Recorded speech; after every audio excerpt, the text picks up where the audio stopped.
Hey, this is Rob Anspach, and welcome to the E-Heroes podcast. And today I have a squirrel with me. No, seriously. This is actually the 50th episode of E-Heroes, and I wanted to bring a special guest on, Tony Policci, who's been my mentor for 20-some years. And, we started off in another lifetime in another business. But, I've learned so much from Tony that we are actually starting a joint podcast together that we're going to talk about here on this episode. And I want you guys to pay attention, because what we're going to talk about, what we're going to throw at you, is something totally new, totally fun, and hopefully will inspire you guys to maybe start your own podcast or follow us down the rabbit hole. So welcome, Tony. Thank you, Rob. It's great to be here. I'm delighted and excited about what we're going to do. We have thought long and hard about the title of our new podcast.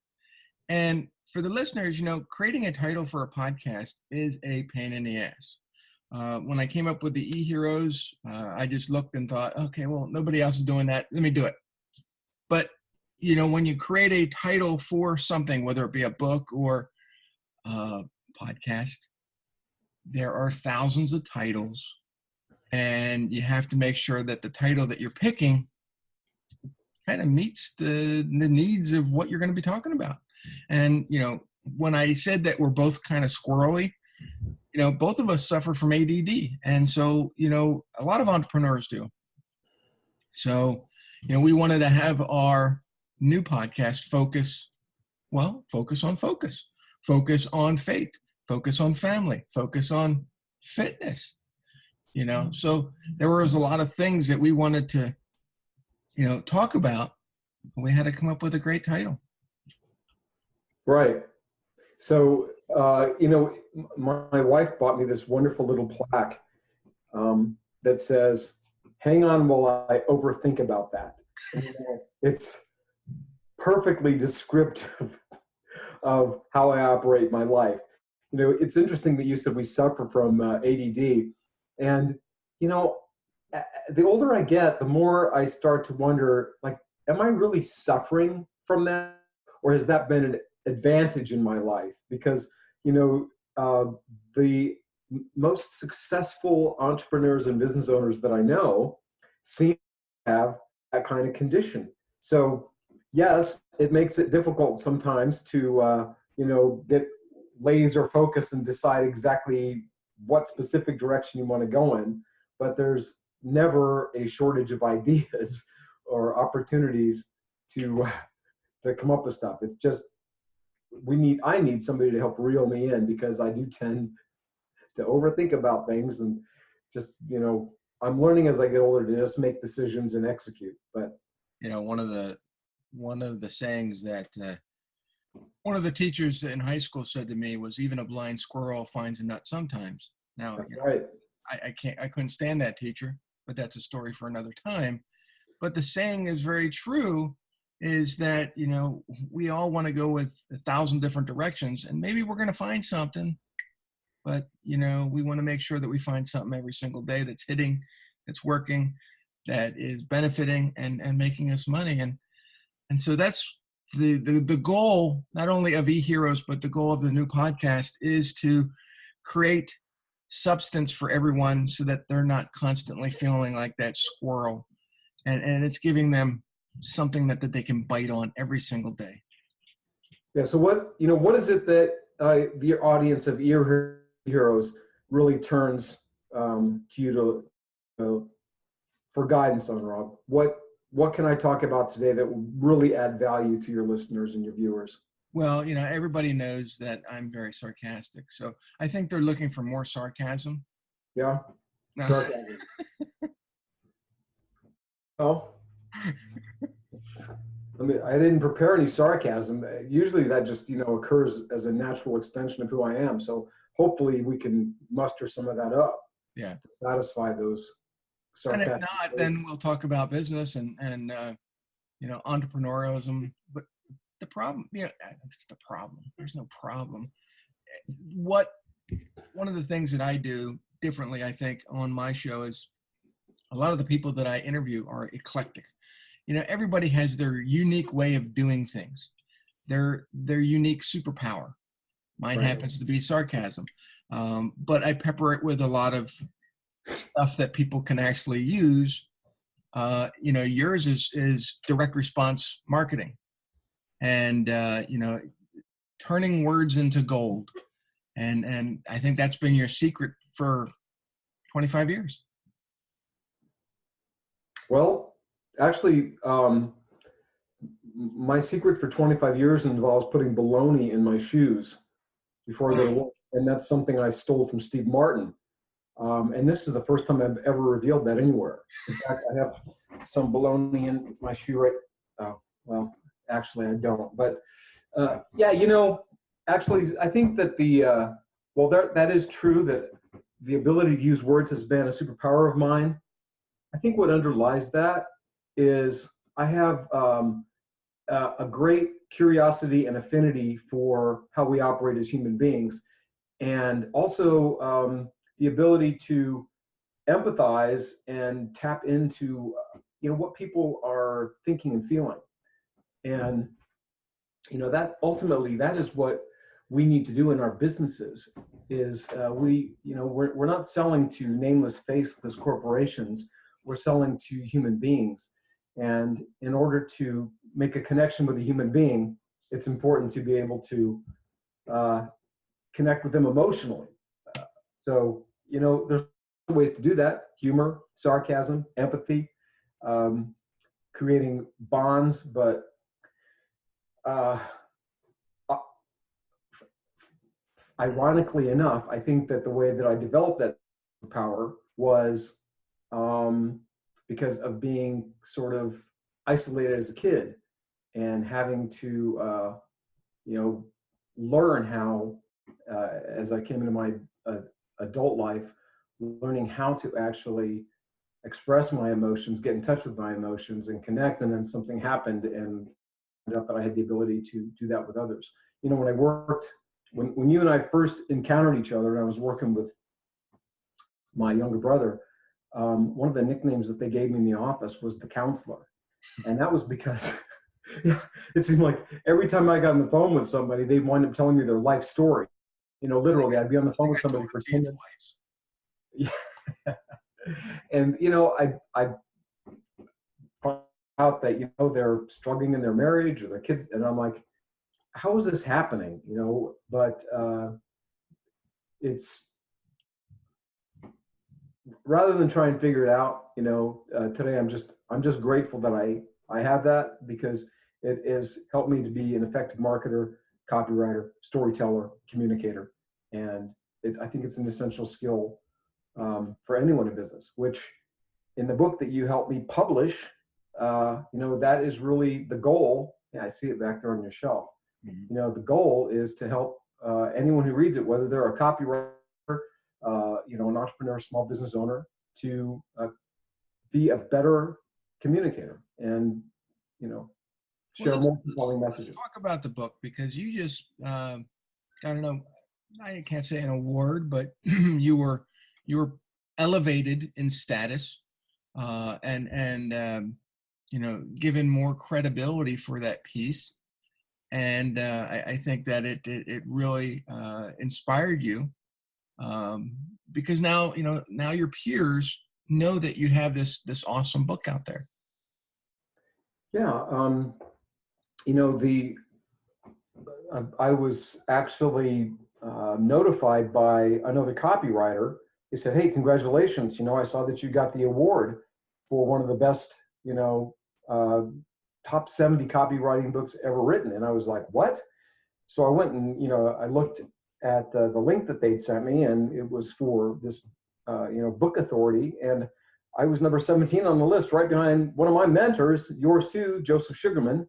Mm-hmm. And I was like, wow, how did this even happen? And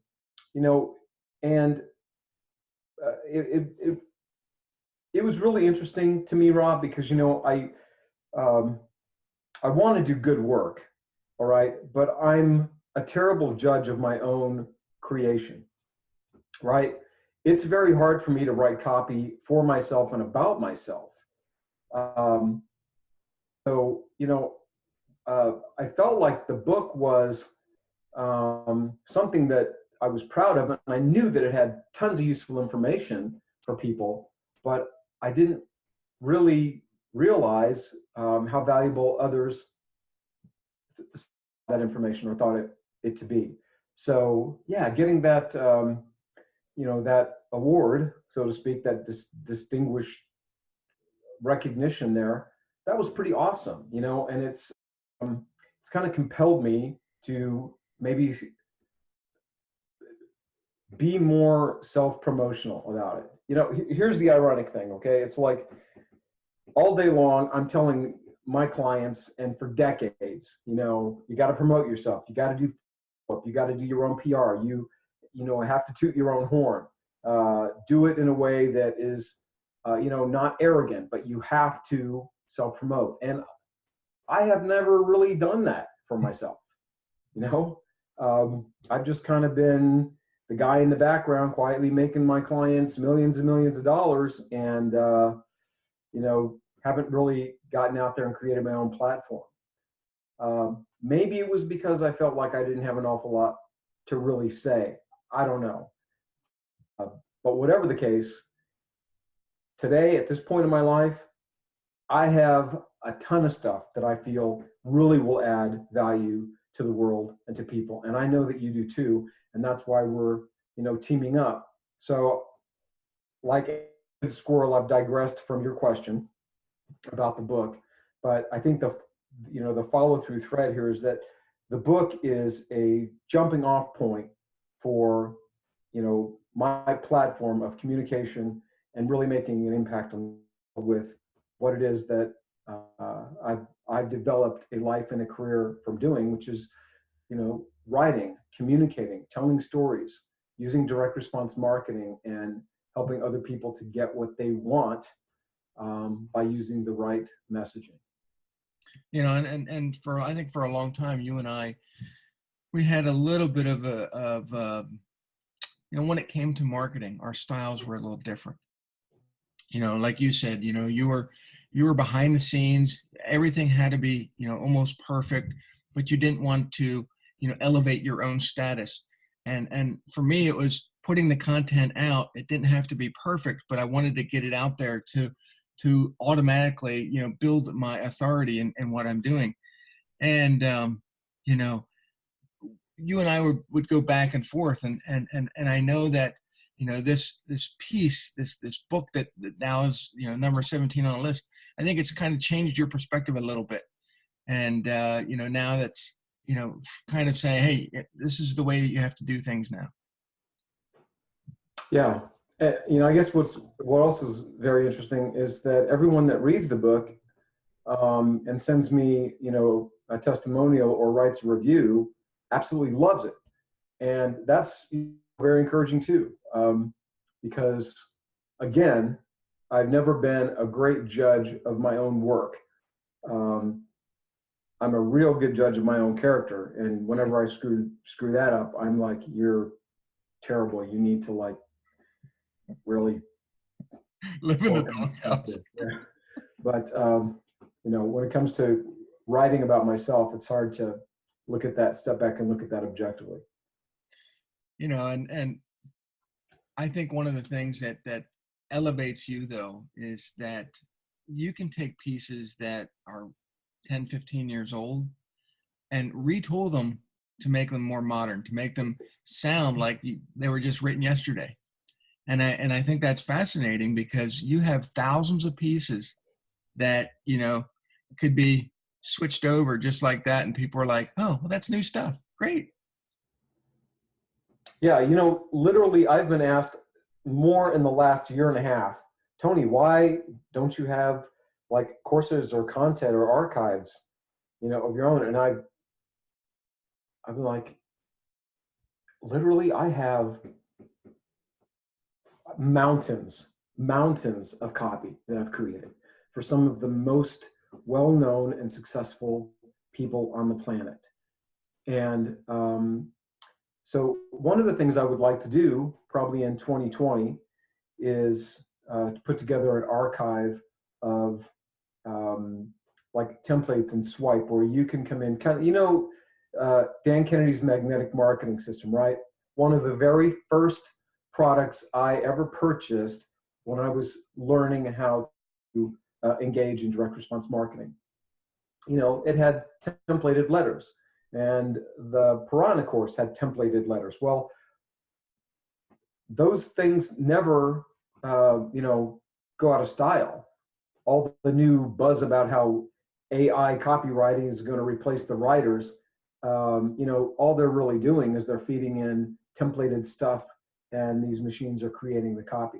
Uh, Let me digress really quickly on that. Chase had an article out about how its AI, what technology was beating the copywriters in conversions. And I'm thinking, what kind of lame copywriters does Chase have sitting on their, in their copywriting department that the AI is beating them? Because, I don't care how smart artificial intelligence or advanced it becomes, nothing will ever beat a human being that can go in there and find the hook, the way to describe something that is fresh and new and appeals to what is important to the current culture. So that's Yeah, it needs to be emotional. It needs to show that frustration, that pain, that joy, the excitement, where artificial intelligence just doesn't do that. right. And so take that back to the whole, the years of content and things that can be tweaked and refreshed. My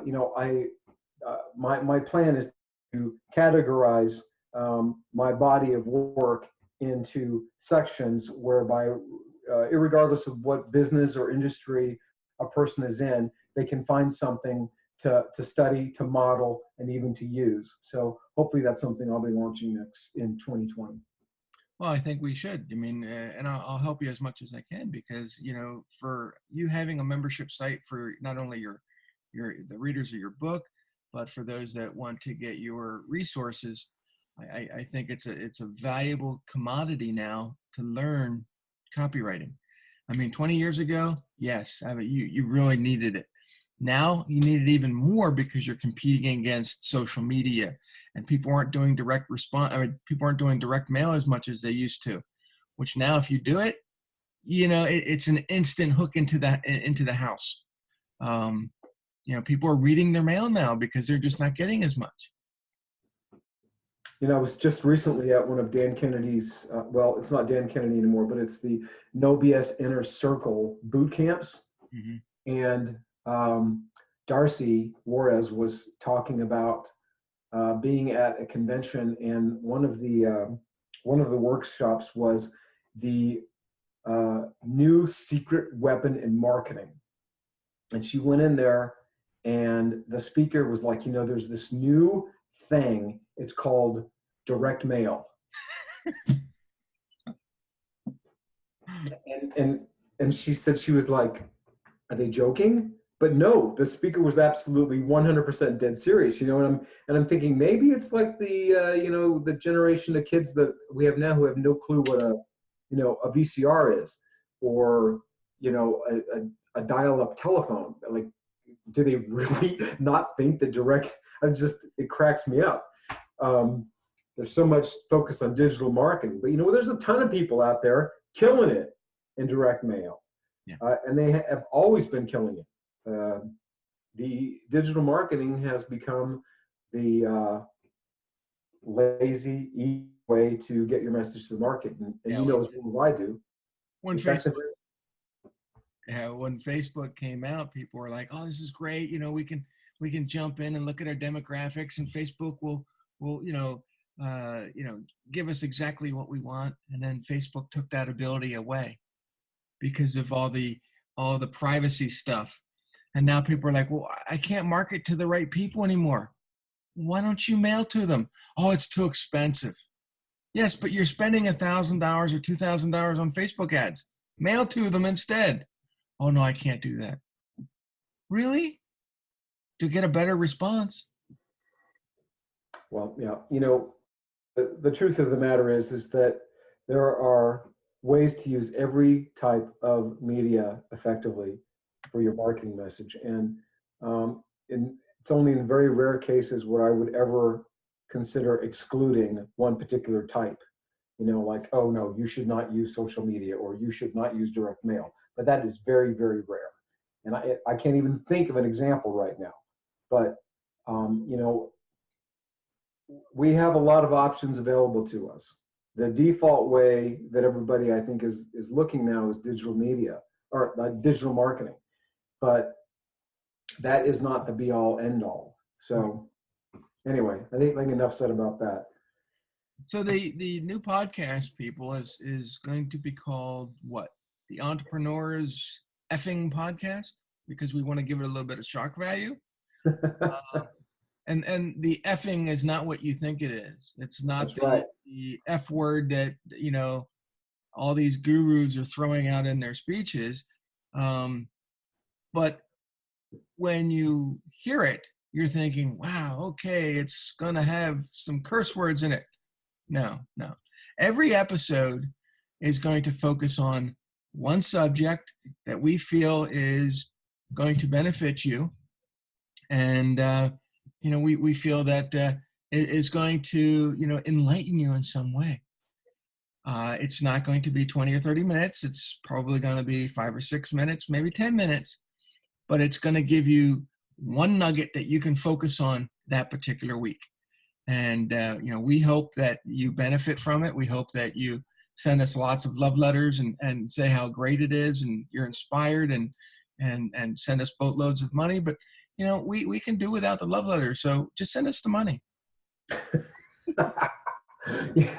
I think that one of the things that's really important to both of us is to create something that really makes an impact for you, the listener. And so what I would like is, once we get some of these episodes up and live, listen to them and then let us know what you want to hear about. Now, obviously, if it's something that we have no experience in and, then I'll just say, hey, look, I don't know anything about knitting. So I'm sorry. Besides, that doesn't start with, well, I'm not going to give that away. But anyway, I don't know about you, Rob, but I want feedback. I want to know, what do people want to hear about? Because as a marketer, the most crucial thing that I've seen over the years that people ignore is they try to give people what they think they want. And they don't spend the time to find out what they do want. Now, I know that you and I are going to talk about the things that we've learned in decades of being solopreneurs. You were a business owner. I was a partner in a business. I would not say, well, I guess I was a business owner years ago, but I was a landscaping company and it was a whole different thing. But all of the lessons that we've learned in being solopreneurs, entrepreneurs, business owners, fathers, family men, pursuing our faith, all of the things that I feel make a well-rounded, satisfactory life. And I think that is really, what people are looking for. So our audience... And we're not going to talk politics. No, I don't think so. We might in the course of using it as an example, but it's not going to say, hey, vote for this person. Yeah, I don't see any reason. We can do that on Facebook. Yeah. So how do my listeners right now on the eHeroes show get a hold of you? How do they buy your book? Well, right now they can go to oh my goodness, I can't believe I don't have this website. And I just totally scratched my head on the video. Well, you can get it on Amazon. I know that. Amazon, and it's in print and in Kindle. Yeah, just That's where I'd go. I'd go to Amazon. I mean, do you put links in the I do. on the screen? Hmm.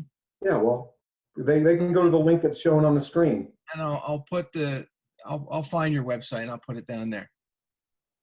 Yeah, I've actually got a special URL that I've created for the book, and I just don't remember exactly what it is right now.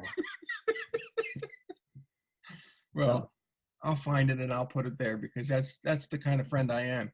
Yeah, you're a good guy. Isn't it interesting that we both we shared earlier this morning, and neither one of us got very much sleep last night. No, it's And terrible. I think now that the listeners are aware of that fact, maybe we'll get a little bit of grace for how we're showing up on this interview today. But No, we don't get grace. yeah, probably not. In fact, I haven't gotten a love letter or any money lately either. So, Really?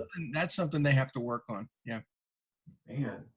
I know. Well, But in the whole scope of things, this is what makes you an e-hero because you don't have to deal with all that extra stuff. You focus on your day, and